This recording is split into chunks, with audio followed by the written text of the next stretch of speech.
sa ating hulaan yan, nakikinig yung mga ganon.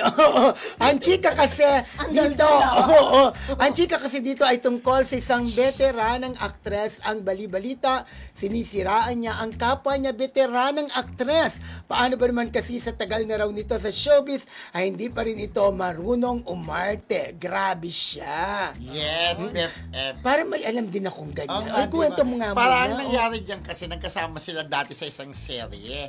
Tapos syempre, kapag kaganon, may mga eksena sila together.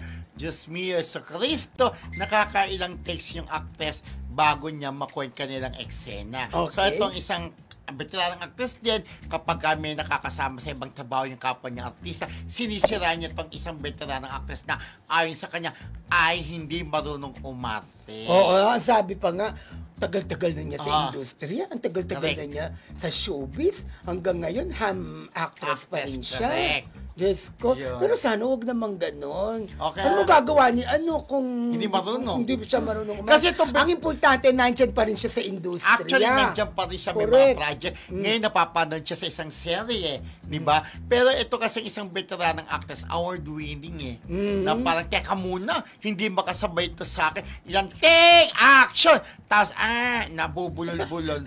Take two. Ulit ito. Tapos, roll, bitter, action! Gano'n na naman, hindi niya makuha yung eksena. Siyempre sa loob-loob, sabi ng veteranang actress, okay lang yung okay lang. Pero deep inside her pala, sinisira niya itong kapwa niya veteranang actress. Pero hindi mo rin naman siya kasi masisisi. Siya kasi darating sa set, prepared, di ba? Yes. Kabisado ang mga linya niya sa script. Tapos itong ham actress, ay naku, ewan ko na nga.